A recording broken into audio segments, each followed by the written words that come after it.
Jumpa lagi kita dalam pembahasan kita pada kali ini terkait bahasa Yunani Koine. Pada saat ini saya ingin membahas tentang adjektif atau kata sifat. Nah, kata sifat itu bisa kita lihat juga dalam mempelajari bahasa-bahasa yang lain termasuk bahasa Indonesia. Kita tahu bahwa kata sifat itu seperti baik, cantik, indah, buruk, jahat, jelek. Nah, itu masuk dalam kategori kata sifat. Nah, dalam bahasa Yunani pun ada kata sifat yang perlu juga kita hafalkan dan ketahui sebagaimana yang ada di dalam bahasa Indonesia.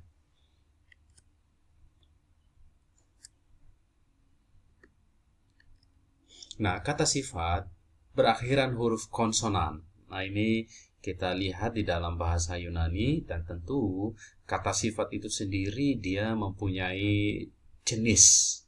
Nah, kalau seorang laki-laki yang baik, maka kata sifatnya pun harus bergender maskulin. Kalau dia seorang wanita, maka kata sifatnya pun harus feminim. Demikian juga dengan neuter, maka kata sifatnya pun, kalau kata bendanya adalah neuter, maka kata sifat yang mengikuti juga harus bergender neuter. Nah, kata sifat di dalam bahasa Yunani kita perlu ketahui dan kategorikan di sini. Ada kata sifat yang berakhiran dengan huruf konsonan dan juga ada kata sifat yang berakhiran dengan huruf vokal. Nah, kata sifat yang berakhiran dengan huruf konsonan adalah kata ini seperti kata agatos. Nah, theta ini adalah merupakan huruf konsonan. Karena itu dia disebut kata sifat yang berhuruf konsonan. Nah, nanti kita akan lihat kata sifat yang berakhiran huruf vokal. Nah, untuk kata sifat yang berakhiran konsonan ini, dia kata agatos yang artinya good atau baik. Nah, maskulinnya adalah tunggal dan juga jamaknya seperti ini, agatos untuk maskulin nominatif. Vokatifnya adalah agate dan akusatif agaton, genitifnya agatu, datifnya adalah agato. Sedangkan jamaknya, nah baik nominatif maupun vokatif, akhirannya sama. Nah, kapan kita bisa membedakan apakah itu dia berkasus nominatif atau vokatif? Maka kita perlu melihat konteks dari kalimat yang ada, yang akan kita terjemahkan. Nah, untuk jamaknya adalah agatoi, agatus, agaton, agatois. Nah, untuk feminimnya agate, nah ini agate, agaten untuk akusatifnya, genitifnya agates, datifnya agate, ada iota subscript di sini untuk menandakan bahwa dia ini adalah kata yang berkasus datif. Nah, untuk jamaknya, baik nominatif maupun vokatif adalah agatai, agatas, agaton, agatais. Untuk neuter, seperti ini. Agaton, agaton, agaton. Untuk akusatif, ini nominatif, vokatif, akusatif. Ini bentuknya sama. Nah, bagaimana kita membedakannya?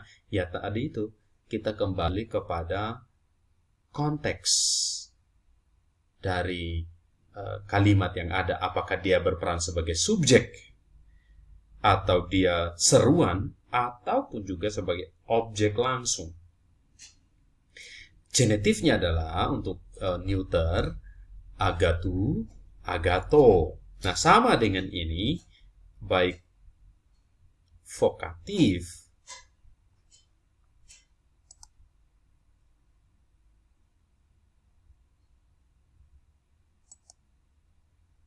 nah sama dengan dengan agato yang ada di sini dan juga agato yang ada di neuter, kita perlu membedakannya.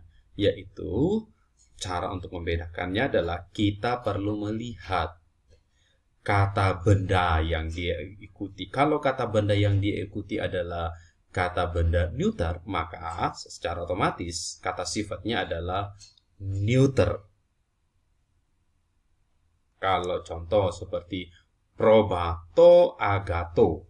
Nah, kata probato itu sendiri adalah neuter datif tunggal dari kata probaton yaitu domba, dan agato ini menjadi neuter datif tunggal.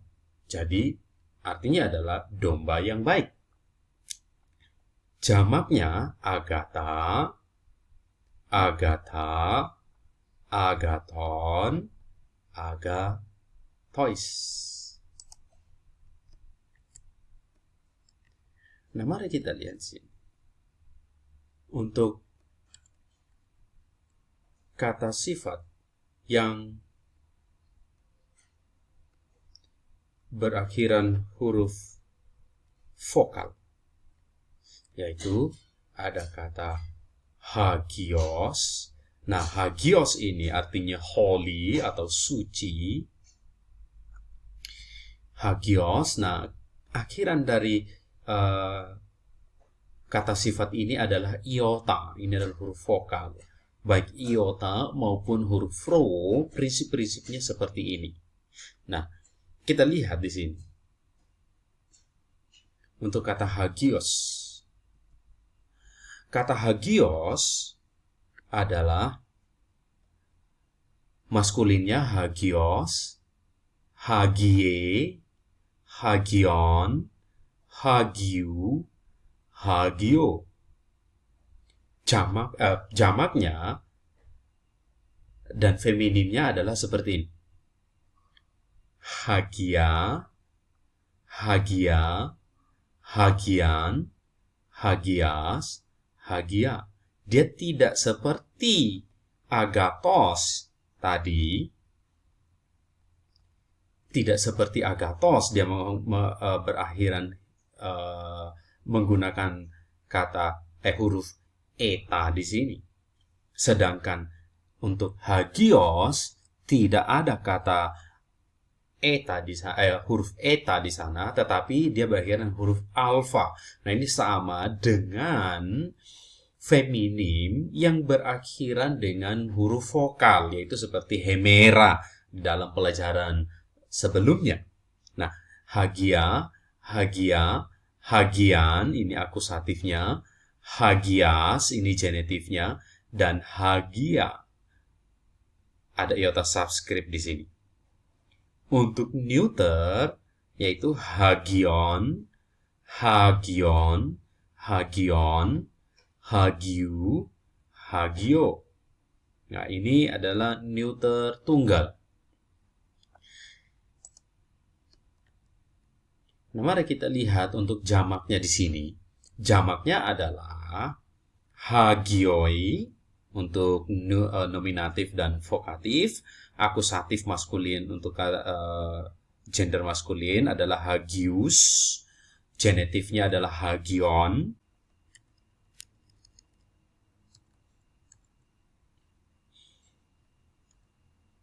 Untuk datif jamaknya adalah hagiois. Feminim jamak hagiai, hagias, akusatif jamaknya. Genitif jamaknya adalah hagion, datifnya adalah hagiais. Nah, untuk neuter adalah hagia, hagia, hagion, hagiois. Nah, inilah kata sifat yang berakhiran dengan huruf vokal dan juga huruf ro. Dia menggunakan prinsip seperti ini paradigmanya.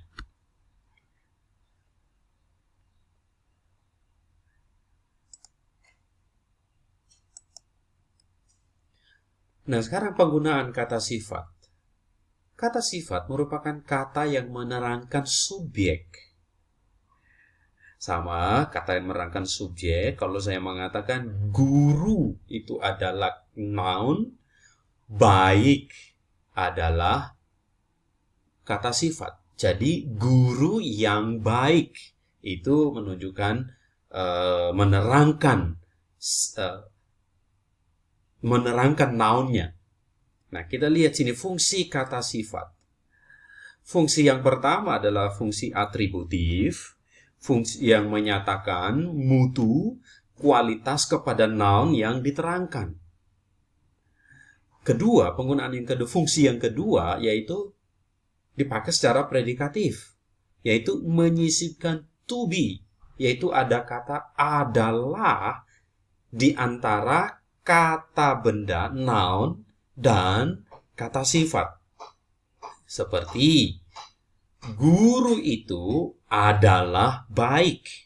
Berbeda dengan penggunaan atributif, guru yang baik dan guru itu adalah baik. Guru yang baik itu, penggunaan kata sifat itu atributif, sedangkan guru tersebut adalah baik. Dia menggunakan kata sifat predikatif.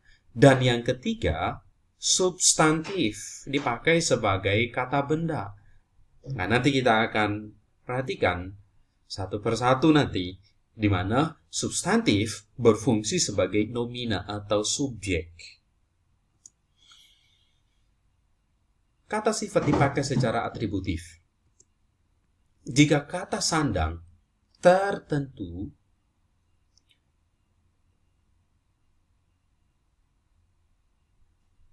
kata sifat ditaruh sebelum atau sesudah noun. Jika tidak ada kata sandang.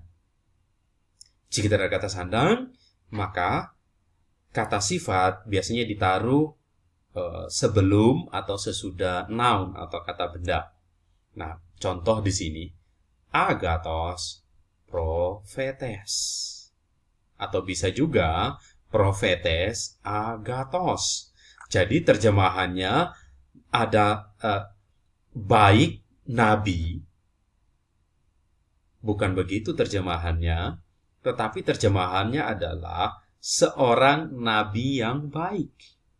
Sekalipun ditaruh secara seperti ini penempatannya, tetap terjemahannya adalah seorang nabi yang baik. Kenapa ditulis seorang nabi yang baik? Karena tidak ada kata sandang.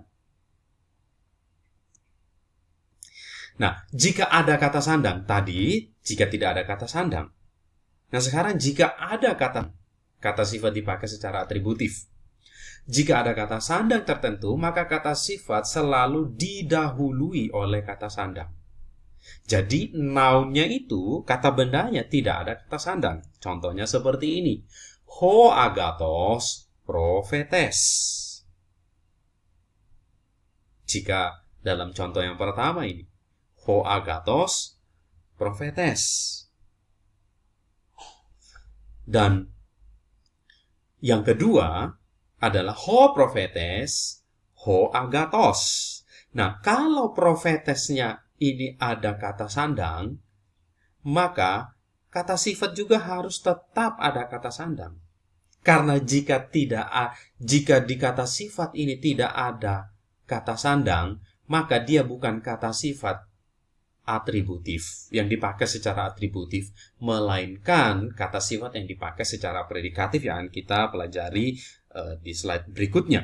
Nah, kedua dari kalimat ini, klausa ini diterjemahkan sama, yaitu nabi yang baik itu. Nabi yang baik itu. Nah, sekarang kita lihat kata sifat dipakai secara predikatif. Dua cara menerjemahkan. Cara yang pertama adalah seperti ini. Ho prophetes estin agathos. cara yang kedua, tetap minimal secara yang pertama, atau agathos estin ho prophetes. Nah, perhatikan di sini, ini adalah to be, yaitu dia adalah. Sehingga kita menerjemah, sebelum saya terjemahkan, seperti ini.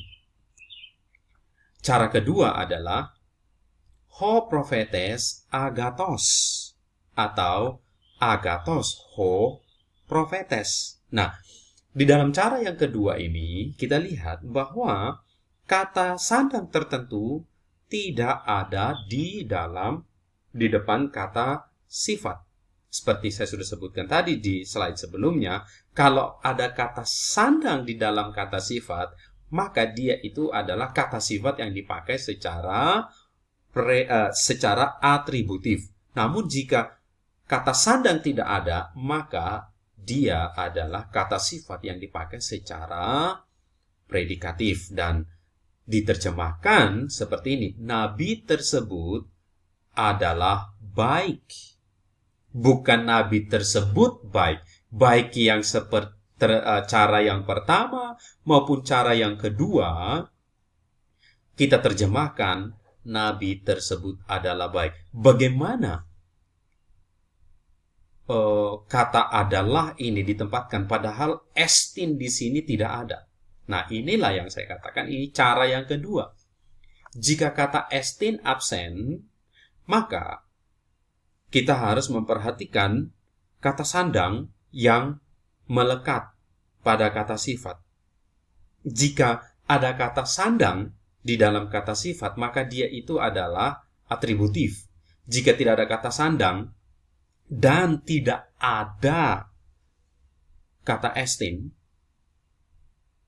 maka dia ini adalah predikatif.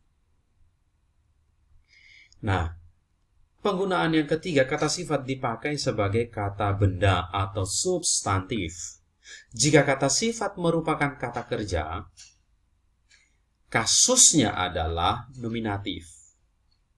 Sebagai contoh, di dalam sebuah kalimat atau klausa, kita tidak menemukan kata benda atau noun di sana. Namun, kita bisa menjadikan kata sifat itu sebagai noun dengan mengikuti gender yang ada di dalam noun itu. Maka kalau seperti ini, agathos, maka karena agathos ini adalah maskulin singular nominatif, maka dia sebagai sebagai subjek, yaitu seorang pria yang baik atau a good man or a good person. Kalau dia feminim, agathai, feminim jamak, maka good woman. Agathon, neuter singular, maka dia ini adalah a good thing. Atau hoi agathoi, maskulin jamak, berarti the good ones atau para pria yang baik. Nah, inilah 3 pemakaian daripada kata sifat itu sendiri. Dan mari kita lihat present indikatif untuk to be dari kata Amy. Nah, ini orang pertama tunggal, orang kedua tunggal, orang ketiga tunggal, orang pertama jamak, orang kedua jamak, dan orang ketiga jamak. Nah, kata Amy ini sendiri adalah saya adalah A, engkau adalah Estin, ini adalah dia adalah Esmen, kita atau kami adalah Este, kamu sekalian adalah Esin, mereka adalah. Ini adalah bentuk present indikatif dari kata Amy. Amy, A, Estin, Esmen, Este, Esin. Contoh kalimat. Ho paralutikos, estin en meso, tu hieru kaiu logeita kala erga tuteu. Jadi di sini adalah maskulin nominatif tunggal dari kata paralutikos yang artinya orang kebas, sedangkan ini adalah PI present indikatif dari kata Amy, yaitu orang ketiga tunggal.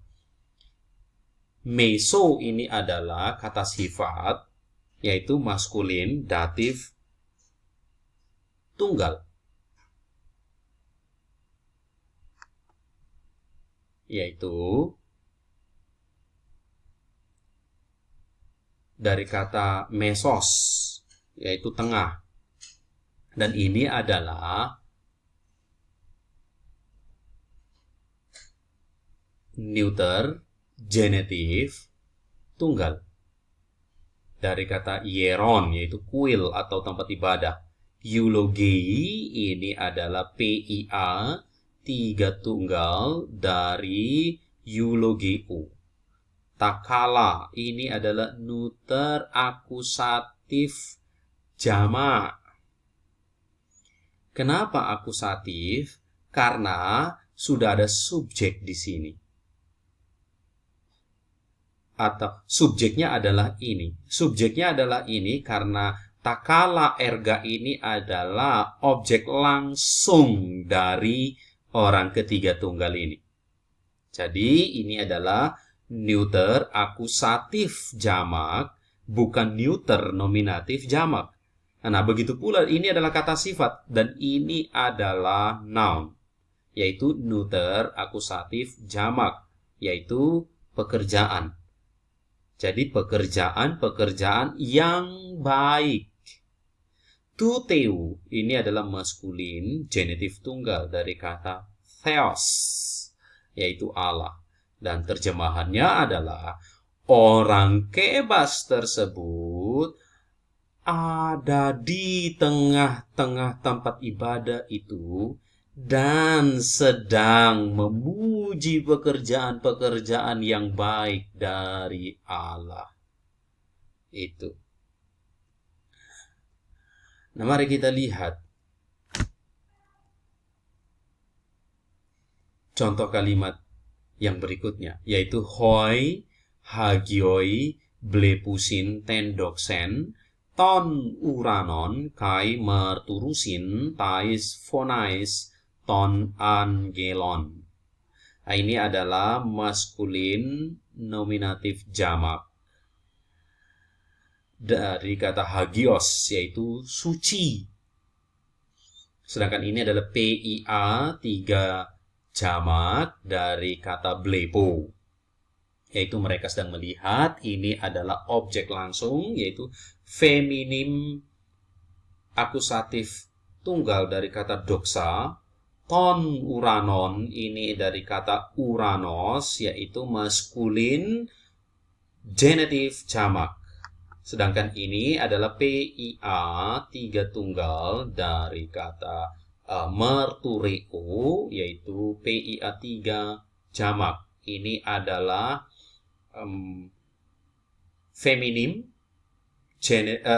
datif jamak dari kata phone, yaitu bunyi atau suara. Ini adalah maskulin genitif jamak dari kata angelos, yaitu malaikat-malaikat, dan terjemahannya adalah orang-orang yang suci. Nah, perhatikan di sini ini adalah kata sifat dan tidak ada kata benda atau noun. Maka yang menjadi noun di sini adalah ya pria-pria yang suci tadi itu. Bukan suci sedang melihat. Suci-suci sedang melihat, bukan itu. Tetapi orang-orang laki-laki yang suci tersebut sedang melihat kemuliaan dari surga atau langit-langit tersebut.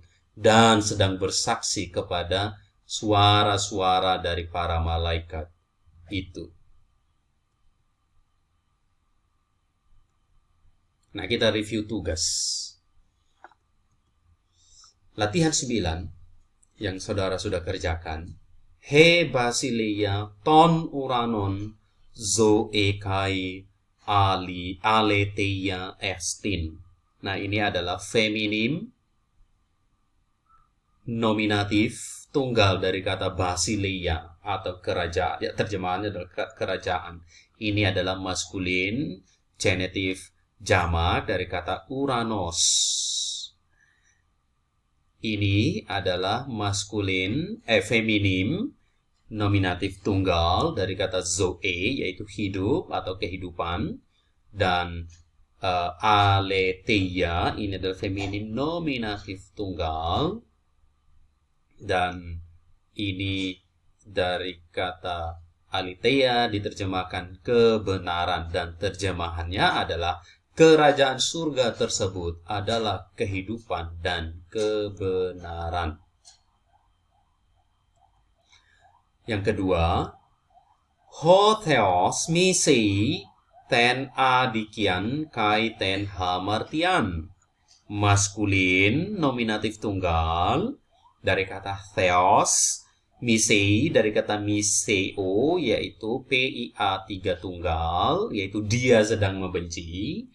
Ini adalah feminim akusatif tunggal objek langsung, yaitu adikia, yaitu ketidakbenaran. Ini juga adalah feminim akusatif tunggal dari kata hamartia. Ini adalah objek langsung. Sehingga terjemahannya adalah Allah sedang membenci ketidakbenaran dan dosa tersebut. Nah, latihan 10. Hupokrita tereistas entolas al uphileis tontheon. Ini adalah maskulin vokatif tunggal, yaitu hupokrites. Tereis ini adalah dari kata tereo, yaitu artinya menjaga. PIA 2 tunggal, engkau sedang menjaga. Tas entolas ini adalah dari entole, perintah-perintah, yaitu feminim akusatif jamak. Ini adalah phileis, engkau sedang mengasihi, dari kata phileo, yaitu PIA 2 tunggal, dan ini maskulin akusatif tunggal dari kata theos, yaitu Allah. Dan terjemahannya adalah, oh orang munafik, engkau sedang menjaga perintah-perintah tersebut, tetapi tidak sedang mengasihi Allah.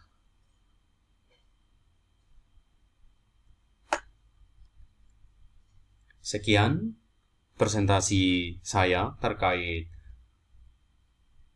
kata sifat dan penggunaannya serta contoh-contoh terjemahan yang saya berikan. Terima kasih.